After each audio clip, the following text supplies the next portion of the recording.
अस्सलाम वालेकुम, जय हिंद, जय महाराष्ट्र मेरे भाइयों। आज राष्ट्रीय लोक अदालत है। आज हम नांदेड़ ज़िला कोर्ट में आए हुए। यहाँ पर कई दफ़ा हमने देखे कि हज़ारों केसेस नांदेड़ में पड़े हुए हैं, वो प्रलंबित है। आज हमेशा उसको 3 महीने में लोक अदालत होती है, उसमें से कईयों के निकलते हैं, कई लोगों को उसका फ़ायदा होता है। इसलिए आज ख़ास करके हम यहाँ पर आए हुए। हमारे साथ में एडवोकेट आमिर भाई है और कदम सर भी है एडवोकेट। इनसे जानते हैं कि किस तरीके से ये लोक अदालत में यहाँ पे मसले हल होते हैं और क्यों आना चाहिए लोक अदालत में, और आज किन किन केसों पे फैसले हुए जानते हैं। सर हाँ, आमिर सर, आज राष्ट्रीय लोक अदालत है 14/3/2026 का पहला, क्या इसमें कहना चाहते हैं और कौन कौन थे ऐसे केसेस थे जिसमें आज निकला, उस अहम मुद्दा क्या था? ये राष्ट्रीय लोक अदालत ये इसलिए रखा गया है कि ये लोक अदालत के अंदर जो क्लाइंट्स होते हैं, जो पक्षकार होते हैं, उनका भी वक्त ज़ाया ना हो और कोर्ट का भी वक्त ज़ाया ना हो, और जल्दी से जल्दी जो है तो केस में रिज़ल्ट लगे, इसके लिए राष्ट्रीय लोक अदालत का साल में 3 से 4 बार जो है तो नियोजन होता है। और राष्ट्रीय लोक अदालत के अंदर सबसे ज़्यादा मोटर एक्सीडेंट क्लेम्स जो होते हैं उसमें कॉम्प्रोमाइज़ होते हैं, और उसके बाद में जैसा कि सिविल डिस्प्यूट और चेक बाउंस के केसेस और कुछ क्रिमिनल केसेस भी इसके अंदर जो है तो कॉम्प्रोमाइज़ होते हैं। उसमें एक तो कोर्ट का वक्त भी बचता, और उसके अलावा जो क्लाइंट्स रहते उनका भी जो है तो वक्त ज़ाया नहीं होता और जल्दी से जल्दी उनको न्याय मिल जाता। उसके लिए राष्ट्रीय लोक अदालत का जो है तो ये एहतमाम किया जाता है साल में 3 से 4 बार। आज सर कुछ जिस तरीके से हमने देखा था कि पिछले बारी में आपने एक एक्सीडेंट क्लेम किया तो जिनको बच्ची को फ़ायदा हुआ था, उस तरीके से आज ये कुछ निकलेगा आपके केस? बिल्कुल, आज हमारे जो है तो 3 एक्सीडेंट क्लेम्स जो है तो आज मेरे लोक अदालत में कॉम्प्रोमाइज़ हुए, जिसमें जो अपोजिट पार्टी इंश्योरेंस कंपनी की तरफ से हमारे सीनियर एडवोकेट एजी कदम साहब थे, इन्होंने हमको जो कोऑपरेट किए, इनके सहकार्य से आज एक शहनाज बेगम बोल के एक बसमत की महिला, उनके शोहर का 2025 में आज से 7-8 महीने पहले हदगांव में एक्सीडेंट में उनकी डेथ हो गई थी। उनको जो है तो 4 नाबालिग लड़कियां और उनकी बीवी, ये लोग थे, और सारे लोग जो है तो उनके वालिद के ऊपर डिपेंड थे। उनका एक्सीडेंट हो गया था, तो ये मैटर जो है तो कदम साहब के सहकार्य से, इनके मदद से हमने जो है तो एक ये 8 महीने के अंदर ही एक केस को हमने सॉल्व किया, और इसके अंदर उनको 20 लाख रुपए की मदद आज कोर्ट ने उनको मंजूर की है।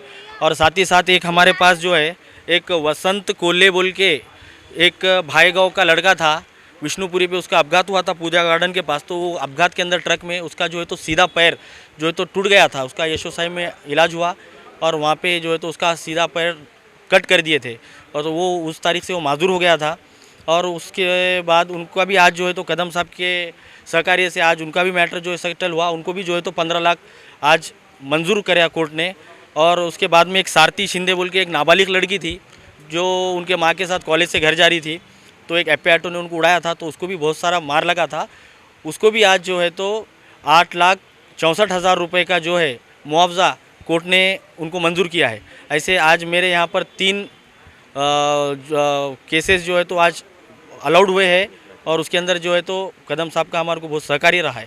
सर, ऐसा सुनने में आता है कि लोग को बोलना रहता है कि भाई सब यहाँ पे हॉकर से लेके लाइट के हर चीज़ के लोक अदालत में रखे जाते हैं और उसमें मैटर सॉल्व भी हो जाते हैं। उसी तरह क्रिमिनल का कोई अगर से विषय रखना चाहते लोग तो उसमें कुछ रहता क्या? अभी अपने जो लोगों में ऐसी एक सोच है कि कितना भी बड़ा क्रिमिनल का मैटर रहो वो लोक अदालत में कॉम्प्रोमाइज़ होता, लेकिन ऐसा नहीं है। सिर्फ जो मैटर्स कायदे में आईपीसी बीएनएस के अंदर कंपाउंडेबल है, वही मैटर्स जो है हम यहाँ पर कॉम्प्रोमाइज़ कर सकते हैं। जैसा कि क्रिमिनल के अंदर 138 चेक बाउंस के केसेस कॉम्प्रोमाइज़ होते हैं, उसी तरह डोमेस्टिक वायलेंस लेडीज़ जो केस करती हैं उनके हस्बैंड के ऊपर मेंटेनेंस केसेस वो होते हैं। और जो मैटर्स कायदे के अंदर कंपाउंडेबल है, बस वही मैटर्स जो है तो लोक अदालत में कॉम्प्रोमाइज़ होते हैं। उसके अलावा सिविल हर किस्म का मैटर यहाँ पर कॉम्प्रोमाइज़ होता है। एक्सीडेंट क्लेम्स कितना भी करोड़ों का रहने तो वो भी कॉम्प्रोमाइज़ हो सकता है। और उसके बाद जैसा कि लोगों को घर पट्टी नल पट्टी के जो टैक्स आ रहे हैं आजकल, उसमें भी गवर्नमेंट उनको बहुत सारी सहूलत दे रही है कि अगर लोक अदालत में तुम कॉम्प्रोमाइज़ करेंगे तो उनको 50-60% की सहूलत भी दे रही है। तो हमारा आपके माध्यम से, आपके न्यूज़ के माध्यम से सब लोगों को यही विनती करते हैं कि लोक अदालत जब भी होती है तो ज़्यादा से ज़्यादा इसके अंदर कॉम्प्रोमाइज़ की कोशिश करें, ताकि गवर्नमेंट का काम और कोर्ट का टाइम और आपका भी टाइम इसके अंदर बचा रहे और आपको भी उसका समाधान हो. म्हणून थोडंसं प्रलंबित असतो कोणाला नोटीस भेटत नाही, कोणाला डायरेक्ट वॉरंट निघतात यासाठी आपण काय? आता याच्यामध्ये विषय असा आहे की लोकन्यायालय हे ॲक्च्युली जनतेसाठी ठेवलेलं आहे. पक्षकार जे आहेत, जे इथं न्याय मागण्यासाठी न्यायालयामध्ये येतात, त्यांना खऱ्या अर्थाने जर न्याय मिळत असेल तर तो लोकन्यायालयामध्येच मिळतो. कारण काय, लोकन्यायालयामध्ये जी प्रकरणं मिळतात त्याला अपील नाही आहे आणि अपील नसल्यामुळे खरा न्याय इथंच होऊन जातो. सन्माननीय समजा न्यायालयाने जरी निकाल दिला तरी त्याला वरच्या कोर्टामध्ये अपील आहे. त्याच्यामुळे शक्यतो जास्तीत जास्त पक्षकारांनी लोकन्यायालयाचा जो येतो सहभाग नोंदवून लोकन्यायालयामध्ये आपली प्रकरणे जास्तीत जास्त ठेवून लोकन्यायालयामधून निकाल घेतला तर त्याचा प्रलंबित जे प्रकरण आहे ते लवकरात लवकर संपतील आणि पक्षकारांना देखील त्याचा फायदा होईल.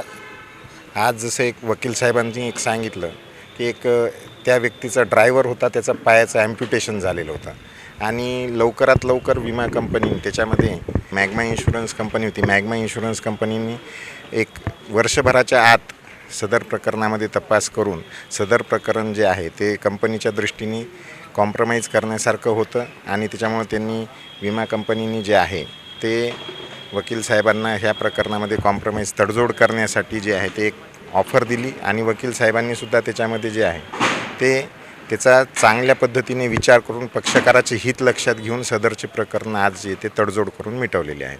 सदर जे लोकन्यायालय आहे त्याच्यामध्ये विविध विमा कंपन्यांच्या वतीनं मी काम पाहिलेलं आहे. त्याच्यामध्ये टाटा AIG इन्शुरन्स कंपनी असेल, लिबर्टी असेल, ICICI असेल, रिलायन्स आहे, श्रीराम आहे, मॅग्मा आहे. तर या विमा कंपन्या देखील काय की पक्षकारांना जरी न्याय मिळत असेल तरी विमा कंपनीचे सुद्धा बरेचसे प्रकरण प्रलंबित 5-5 वर्ष प्रलंबित न राहता लगेच्या लगेच डिस्पोज होऊन त्याचं इथं निपटारा होऊन जातो. म्हणून विमा कंपन्यासुद्धा पॉझिटिव्हली सदरचे प्रकरणं जे आहेत अपघात विम्याचे हे लोकन्यायालयामध्ये संपवण्यासाठी प्रयत्नरत आहेत. सर नमस्कार, मी शरद देशपांडे, सचिव जिल्हा विधी सेवा प्राधिकरण नांदेड. सर, महाराष्ट्र राज्य विधी प्राधिकरण मुंबई यांच्या निर्देशानुसार महाराष्ट्रातल्या सर्व जिल्ह्यामध्ये एकाच दिवशी हे लोकन्यायालय होत असतं.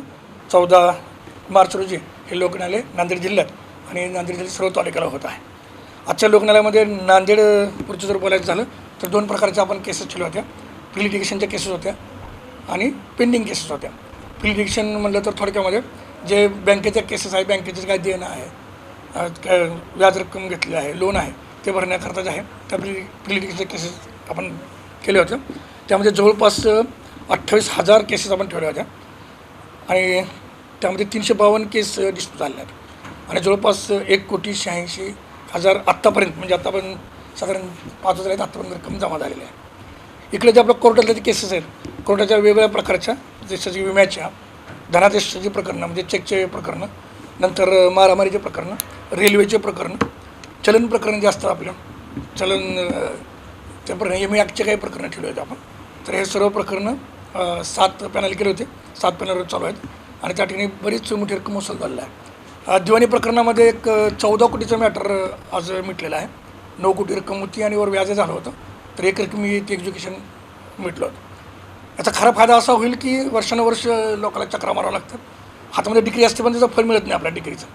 तर असं म्हणतं जर फळ जर खात्यात नसेल तर त्याचा काही उपयोग नाही. तर आजचं लोकन्यायालय हे खऱ्या अर्थानं प्रत्यक्ष पैसे जे जमा झालेलं आहे, या ठिकाणी 14 कोटीचं मॅटर मिटलं आहे. MSCPचे जे मॅटर आहेत, ॲक्सिडेंट क्लेममधले मॅटर आहेत, त्या टेबलला आतापर्यंत माझ्या माहितीनुसार 22 मॅटर मिटलेले सर. त्यामध्ये 2 मॅटर हे 86 लाखाचं मॅटर होतं आणि एक 76 लाखाचं मॅटर मिटलेलं आहे. त्यांचे आम्ही सत्कार पण केले आहेत. विमा कंपन्यांनी या ठिकाणी सहकार्य केलेलं आहे. अनेक वेळ आम्ही बघितलेलं आहे की लोक अदालत जेव्हा असतो त्याच्यात लोक येत नाही आणि काय लोकांनी त्याच्यात पारामिश आम्ही बघितलं की त्यांना मॅसेज वगैरे भेटत नाही किंवा त्यांना यायचंच नसतो. मग त्यांच्यापाशी ते समन्स किंवा त्यांना ते भेटत नाही मॅसेज, यासाठी लोकांनी इतर लोक अदालतमध्ये काय यावं, लोक न्यायालयासाठी त्यांना अप्रोच करणार. सर, खूप चांगला प्रश्न विचारला आपण.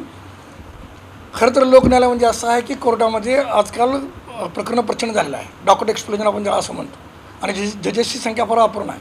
आता सध्या सिव्हिलमध्ये तर 10-12 वर्षाचं प्रकरण आता चालू आहेत. फौजदारीमध्ये पण तीच अवस्था आहे. 5-6 वर्षापूर्वीचं प्रकरण आता चालत आहे. लोकन्यायालय एक असं माध्यम आहे की ज्या ठिकाणी तुम्हाला मोकळेपणानं बोलता येतं, आपल्याला सेटलमेंटविषयी चर्चा करता येते आणि लोकचं पॅनल जे असतं ते पॅनल ठरवतं. त्यामुळं खऱ्या अर्थानं सुख समाधान मिळायचं असेल आणि तुम्हाला पसंत पडणारा, तुम्हाला आवडणारा निर्णय लोकन्यायालयामध्ये होतो. विशेष म्हणजे लोकन्यायालयाच्या निर्णयाचं अपील होत नाही. त्यामुळे नंतर जे आपण सुप्रीम कोर्टापर्यंत, हायकोर्ट सुप्रीम कोर्टापर्यंत जाणार आहेत, म्हणजे जे लिटिगेशनची रांगच्या रांग आहे ती आपण वाचवू शकतो, टाईम वाचवू शकतो. म्हणजे उशिरा मिळणाऱ्या शहाणपणापेक्षा आत्ता जे काही मला मिळेल त्याचा मी उपयोग करू शकतो हे जे आपल्याला लोकन्यायाला मिळतं. दुसरा प्रश्न तुम्ही फार चांगला सांगितला की आपण लोकन्यायालयाचा प्रचार प्रसार दरवेळेस करत असतो. जसं की आपण रेडिओवर मुलाखत देतो, घंटागाडीवर आपण क्लिप लावतो, रेल्वे स्टेशनला आपण क्लिप लावलेला आहे, बस स्टेशनला आपण क्लिप लावलेला आहे, वेगवेगळे पोस्टर्स आहेत, वेगळे आपण कार्यक्रम घेतो आणि दर 3 महिन्याला लोकन्यायालय या ठिकाणी होतो. याच्या तारखा 3 महिन्यापासून अगोदर डिक्लेअर झालेल्या असतात. आपण बरेच प्रयत्न करतो आहे. जिल्हा खूप मोठा आहे आणि खेडेगावचा तालुका आहे आणि लिगल नॉलेज ज्याला म्हणतो आपण, लिगल कायदेशीर साक्षरता. पूर्वी कसं होतं, ज्याला लिहिता वाचता येत होतं तो साक्षर होता. पण आता आपल्याला ज्याला कायद्याचं थोडंफार तरी ज्ञान आहे त्याला आपण साक्षर म्हणूयात. तर हे साक्षरतेचं प्रमाण खऱ्या अर्थानं वाढलं पाहिजे. तुमचा जे प्रश्न होता की नोटिसा काढून पण लोक का नाही येत, तर हे असं सर फक्त प्रिलिटिगेशनच्या बाबतीमध्ये होतं. जे पेंडिंग केसेस आहेत त्यामध्ये ऑलरेडी पक्षकार हजर असतो, त्यांचे वकील हजर असतात, त्यामुळे त्याला प्रॉपर त्याला गायडन्स मिळतो, त्याला तारीख कळते, आपलं मॅटर कुठल्या स्टेजला हे कळतं. प्रिलिटिगेशनमध्ये कोर्टात माणूस आलेला नसतो, ते तसं नाही होत. त्याला पण आपण नोटीस देतो, तुम्ही मिटवायला या म्हणून. तर तो नोटीस तो किती गांभीर्याने घेईल समोरचा पक्षकार हे व्यक्तिसापेक्ष आहे. त्यामुळे तिने जर गांभीर्याने नाही घेतलं तर आता लोक कमी येतील. पण तुमचा प्रश्न चांगला, आपण यापुढे अजूनचे प्रयत्न करूया नोटीसचा समज बजावणार. अनेक लोकांचे असे समज मत आहे की क्रिमिनल ह्याच्यात घेऊ शकतो, फक्त सिव्हिलचाच असतो. खूप चांगला प्रश्न विचारला. क्रिमिनल जे मॅटर 320 सेक्शन आहे, कंपाऊंडेबल आपण ज्याला म्हणतो, कंपाऊंडेबल जे मॅटर आपण कंपाऊंड करू शकतो, बरोबरी केलेली आहे आपल्या ह्याच्यामध्ये CRPCमध्ये. तर कंपाऊंडेबल मॅटर आपण अवश्य ठेवतो, यावेळेस आपण ठेवलेले पण आहेत. जे मॅटर तडजोडीने मिटण्यासारखे आहेत. छोटे मोठे हाणामारीचे मॅटर असतात, तर फिर्यादी जर म्हणत असेल की माझी काही हरकत नाही तर असे मॅटर आपण जरूर ठेवतो. किंवा रेल्वे स्टेशनमध्ये मोबाईल हरवला केला, तो माणूस येत नाही, थोड्या फरक मोबाईल करतो, मॅटर बरेच पेंडिंग राहतं, आरोपी चक्रा मारतो, असे पण मॅटर आपण या ठिकाणी ठेवले आहेत. सर, माझं सर्व लोकांना, पक्षकारांना कळकळीचं असं आव्हान राहील की एका माणसाजवळ एवढ्या सतरंजा आणि अंतरुण होते, रात्रभर तो अंतरुण टाकायचा, त्याला झोपायला वेळ मिळायचा नाही. आजकाल कोर्टाच्या जे प्रकरण चालू आहे त्याची अवस्था हेच आहे. फक्त तारीखवर तारीख पडते, आपण येतो, आपल्या हातात फळ नाही मिळत. जर तुला शांततेने झोपायचं असेल, शांततेने समाधान पाहिजे असेल तर तू लोकन्यायालयाचा मार्ग तुम्ही अवलंबून शक्यतो इथे लवकर मॅटर मिटवून घ्या, जेणेकरून अपील नाही आहे, तुमच्या मनाप्रमाणे न्याय मिळणार आहे, पैसे ताबडतोब मिळणार आहेत, व्याज भरावं लागणार नाही आहे आणि सुखासनाची झोप लागेल. तुझं आहे तुझं पाशी, परी तो जागा चुकलास असं म्हणतो आपण. तर पुढच्या 3 महिन्यांना पण लोकन्याय येणार आहे. आपल्या माध्यमातून मी सर्व जनतेला विनंती करतो की आपण जरूर लोकन्यायालयाचा फायदा घ्यावा. कॉलेज शिक्षणासोबतच करा नोकरीची तयारी. MSCIT ला प्रवेश घ्या आणि व्हा जॉब रेडी. MSCIT आंतरराष्ट्रीय दर्जा. ताज्या बातम्या पाहण्यासाठी माझा महाराष्ट्र लाईव्ह या आमच्या न्यूज चॅनलला सबस्क्राईब करा. व्हिडिओ आवडल्यास व्हिडिओला लाईक आणि शेअर